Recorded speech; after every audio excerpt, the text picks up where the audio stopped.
Hold on a second, folks. Will a $2,000 stimulus check be available for every American? Well, in this video, I'll be answering the question. As we all know, prices are soaring at the fastest rate that many Americans have ever seen, making one of the most popular tax credits for lower income workers all the more relevant, and that's the Earned Income Tax Credit. But while millions of taxpayers are eligible for the Earned Income Tax Credit, this particular tax break is among the trickiest. IRS Commissioner Chuck Reddick actually told lawmakers that the credit has an error rate of 25%, and the Earned Income Tax Credit is actually one of the largest refundable tax credit for the country's lowest paid workers. And workers don't have to owe taxes to receive the credit, and many taxpayers receive more money through the credit than they pay in federal income tax. All of that means the credit can either be reduced or the total taxes individuals owe, or give them more money in the form of refund. Now folks, listen to this. The size of the total credit each worker is eligible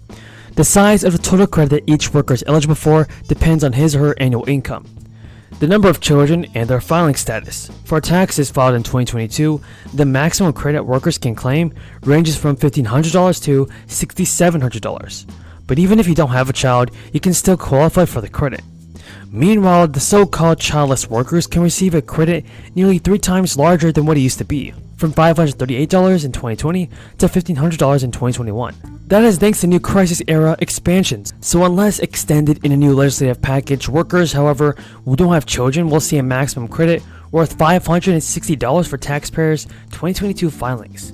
And the most important eligibility requirement is having some form of earned income in order to be eligible for this credit. And the April 18th deadline, everybody, is the deadline to file your 2021 taxes.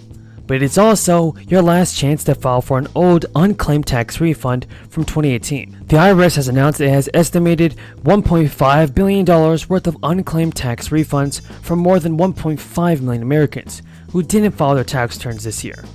The median unclaimed tax refund from 2018 is $813. Now, most tax returns, everybody, are issued in less than 21 calendar days, but certain cases require additional time to review. According to the IRS, the Where's My Refund tool on the IRS website, the most up-to-date information regarding your refund status. The IRS states that some refunds from 2020 tax returns may actually require additional review, mainly those using incorrect recovery rebate credit amounts or 2019 income to figure the Earned Income Tax Credit and additional child tax credit when you file. But everybody, the IRS is actually going to contact you by mail when and if more information is needed to process your tax return. And so the IRS has said it can actually take several days for your status to change to refund approved. So definitely make sure to keep an eye on this, everybody, if you want to get your refund. The IRS does also say to wait 5 days after your refund has been sent to check with your bank about your refund. The time it takes your bank to credit funds varies. If you're expecting a refund check in the mail, it can actually take several weeks. So folks, thank you so much for your support. If you have any more questions on this, of a loved one. Indeed, across the country, as I've said on this floor before, I have seen grown men cry about how they cannot meet their family needs when it comes to prescription drugs. This crisis is a kitchen table issue for millions of families, and it is a medical, economic, and moral imperative that Congress take action. The Affordable Insulin Now Act not only requires Medicare and commercial users to cover life-saving insulin on their plans, but also caps the out-of-pocket cost for families at $35 per month. In doing so, we put more money back in the pockets of hardworking families and vulnerable seniors. This is crucial right now, as so many Americans struggle to keep up with the burdensome everyday cost. And of course, this has even been exacerbated with COVID, which has, in many instances, spread diabetes more. House Democrats proudly passed a cap on insulin's cost in the Build Back Better legislation last year. We already did this last year. And today, we again take this strong step toward healthy, lower cost for the people. To be clear, comprehensive reform is urgently needed to lift the crushing burden of prescription drug prices weighing on our families. Democrats will never relent, Mr. Speaker, until we realize our long-standing goal of lowering drug prices across the board. and we are continuing our fight to empower Medicare to negotiate for lower drug prices. We've been working on that for decades, and make these lower prices available to Americans with private insurance, too. We do so in honor of the late Chairman Elijah Cummings, the North Star of our Congress, and a relentless warrior for lower drug prices with the Lower Drug Cost Now Act. Mr. Speaker, as you know, this rule applies not just to lowering the cost of insulin, but also to the very important MORE Act. I rise today in support of this urgent legislation that will help pave the path toward racial and economic justice. Thank you, Chairman Jerry Nadler, for being steadfast voice for equity and opportunity for all at the helm of the Judiciary Committee. Let us salute Congressman Ed Perlmutter for your tireless and long-standing leadership on this issue.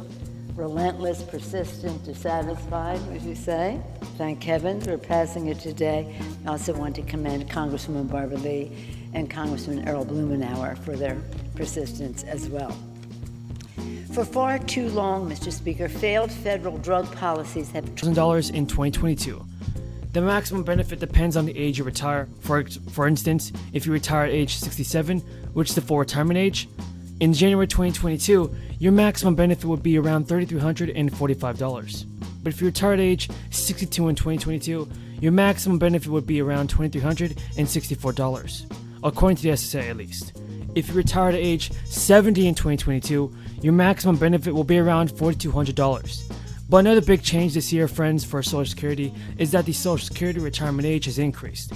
While you can start Social Security payments at age 62, your monthly checks are reduced if you begin collecting benefits at this age. To claim your full benefit, you have to sign up for Social Security at your full retirement age, which varies by your birth year. The full retirement age used to be 65 for those born in 1937 or earlier.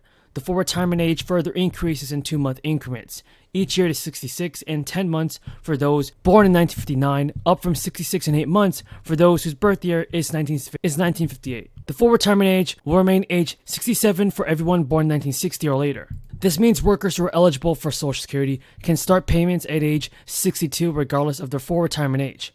But if the benefit reduction for early claiming is bigger, for those who have an older retirement age, you can increase your monthly Social Security payments by delaying claiming Social Security after your full retirement age up until age 70. However, those who have an older retirement age have fewer months to delay claiming Social Security and less of an opportunity to earn delayed retirement credits.